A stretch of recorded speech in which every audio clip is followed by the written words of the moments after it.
আসসালামু আলাইকুম। Reboot and proper device যে ইস্যুটা, এটা কিভাবে সমাধান করতে হয় আশা করি সম্পূর্ণ ভিডিওটি দেখলে তা শিখতে পারবেন। তো যাদের আসুস ল্যাপটপ তারা অবশ্যই বায়োস সেটিংয়ে যাবেন এবং এখানে যাবেন লাস্টে এক্সিটে এবং পেন ড্রাইভে সিলেক্ট করে এন্টার দিবেন।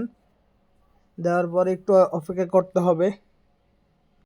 করার পরে আমাদের যে উইন্ডোজের যে অপশনটা, এটা লোডিং নেওয়া শুরু করবে। তো বন্ধুরা, যাদের ল্যাপটপ সমস্যা আছে তারা আমাদের সাথে যোগাযোগ করতে পারেন। ল্যাপটপ, ডেস্কটপ, মোবাইল আমরা এগুলা রিপেয়ার করে থাকি। তো আমাদের স্ক্রিনে দেওয়া নাম্বারে যোগাযোগ করবেন। পাশাপাশি সার্ভিস রিলেটেড এবং যে কোনো প্রোডাক্টের প্রয়োজন হলে কন্ট্যাক্ট করতে পারেন। তো এটা একটু লোডিং নিচ্ছে। এই সমস্ত সমস্যা মূলত উইন্ডোজ থেকে হয়ে থাকে। তো আমরা ওনার ইংলিশ এবং ইনস্টল নাওতে ক্লিক করব। করার পরবর্তীতে যেই এটার মালিক, ও তো ওনার সাথে কন্ট্যাক্ট করছি। করার পরবর্তীতে উনি বলছে যে এটা হঠাৎ এই সমস্যাটা দেখাইতেছে। তো আমরা I don't have a product select করব। করার পরে একটু ওয়েট করব।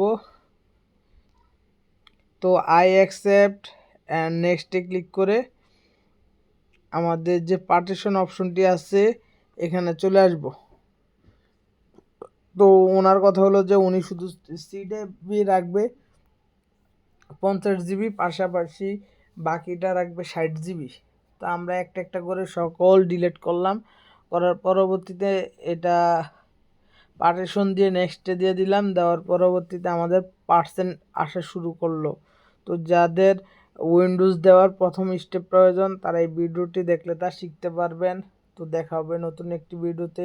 সে পর্যন্ত ভালো থাকবেন।